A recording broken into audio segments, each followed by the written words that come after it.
ओम श्री सीतारामचंद्राभ्यां नमः। श्रीमद् वाल्मीकि रामायण बालकांडम अष्टषष्टितमः सर्ग यानी सर्ग 68। इस सर्ग में राजा जनक का संदेश पाकर मंत्रियों सहित महाराज दशरथ का मिथिला जाने के लिए उद्यत होना। जनकेन समादिष्टा दूतास्ते क्लांत वाहनाः रात्र मुषिता मार्गे ते योध्यां प्राविशन पुरीम। राजा जनक की आज्ञा पाकर उनके दूत अयोध्या के लिए प्रस्थित हुए। रास्ते में वाहनों के थक जाने के कारण 3 रात विश्राम करके चौथे दिन वे अयोध्यापुरी में जा पहुंचे। ते राजवचनाद्र गत्वा राजवेश्म प्रवेशिताः ददृशुर्देव संकाशं वृद्धं दशरथं नृपम्। राजा की आज्ञा से उनका राजमहल में प्रवेश हुआ। वहां जाकर उन्होंने देवतुल्य तेजस्वी बूढ़े महाराज दशरथ का दर्शन किया। बद्धाज्जलि पुटाः सर्वे दूता विगत साध्वसाः राजानं प्रश्रितं वाक्य मब्रुवन् मधुराक्षरम्। मैथिलो जनको राजा साग्निहोत्र पुरस्कृतः मुहुर्मुहुर्मधुरया स्नेह संगत्या गिरा कुशलं चाव्ययं चैव सोपाध्याय पुरोहितं जनक स्वांग महाराज पृच्छते सपुरः सरम। उन सभी दूतों ने हाथ जोड़ निर्भय हो राजा से मधुर वाणी में यह विनय युक्त बात कही। महाराज, मिथिलापति राजा जनक ने अग्निहोत्र की अग्नि को सामने रखकर स्नेह युक्त मधुर वाणी में सेवकों सहित आपका तथा आपके उपाध्याय और पुरोहितों का बारंबार कुशल मंगल पूछा है। दृष्ट्वा कुशलम व्यग्रं वैदेहो मिथिलाधिपः कौशिकानुमते वाक्यं भवन्तमिदं ब्रवीत।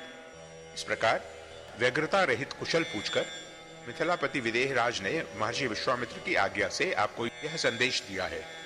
पूर्वं प्रतिज्ञा विदिता वीर्य शुल्का मम आत्मजा राजा नश्च कृता मर्षा निर्वीर्या विमुखी कृता। राजन, आपको मेरी पहले की हुई प्रतिज्ञा का हाल मालूम होगा। मैंने अपनी पुत्री के विवाह के लिए पराक्रम का ही शुल्क नियत किया था। उसे सुनकर कितने ही राजा अमर्ष में भरे हुए आए, किंतु यहाँ पराक्रमहीन सिद्ध हुए और विमुख होकर घर लौट गए। सेयं मम सुता राजन विश्वामित्र पुरस्कृतैः यदृच्छ यागतैः राजन निर्जिता तव पुत्र कैः। नरेश्वर, मेरी इस कन्या को विश्वामित्र के साथ अकस्मात घूमते फिरते आए हुए आपके पुत्र श्री राम ने अपने पराक्रम से जीत लिया है।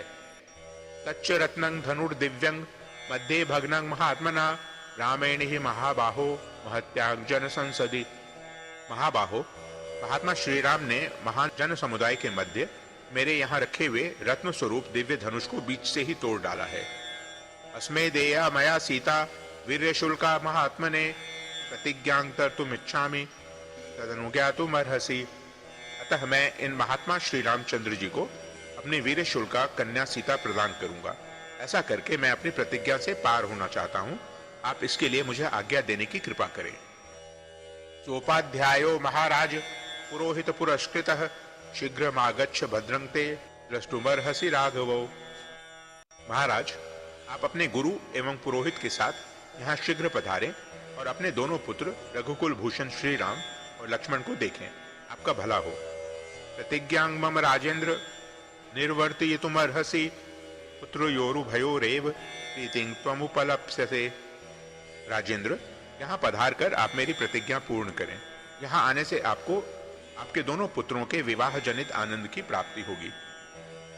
एवं विदेहाधिपतिर मधुरं वाक्यं ब्रवीत विश्वामित्राभ्यनुज्ञातः शतानंद मते स्थितः। राजन, इस तरह विदेहराज ने आपके पास यह मधुर संदेश भेजा था। इसके लिए उन्हें विश्वामित्र जी की आज्ञा और शतानंद जी की सम्मति भी प्राप्त हुई थी। दूत वाक्यं तु तच्छ्रुत्वा राजा परमहर्षितः वसिष्ठं वामदेवं च मंत्रिणश्चैवं ब्रवीत। संदेश वाहक मंत्रियों का यह वचन सुनकर राजा दशरथ बड़े प्रसन्न हुए।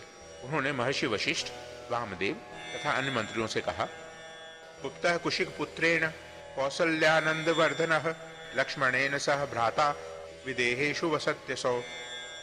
कुशिक नंदन विश्वामित्र से सुरक्षित हो कौशल्या का आनंद वर्धन करने वाले श्री राम अपने छोटे भाई लक्ष्मण के साथ विदेह देश में निवास करते हैं।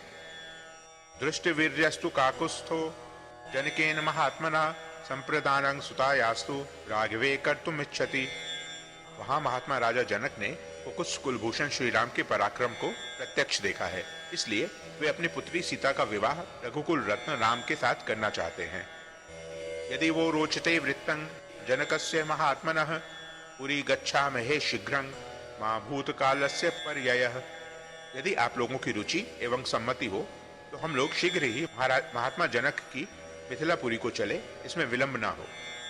मंत्रिणो बाढ़मित्याहुः सह सर्वैर्महर्षिभिः सुप्रीतश्चाब्रवीद राजा शो यात्रेति च मंत्रिणः। यह सुनकर समस्त महर्षियों सहित मंत्रियों ने बहुत अच्छा कहकर एक स्वर से चलने की सम्मति दी। राजा बड़े प्रसन्न हुए और मंत्रियों से बोले, कल सवेरे ही यात्रा कर देनी चाहिए। मंत्रिणस्तु नरेंद्रस्य रात्रिं परम सत्कृताः ऊषुः प्रमुदिताः सर्वे पुनः सर्वैः समन्विताः। महाराज दशरथ के सभी मंत्री समस्त सद्गुणों से संपन्न थे।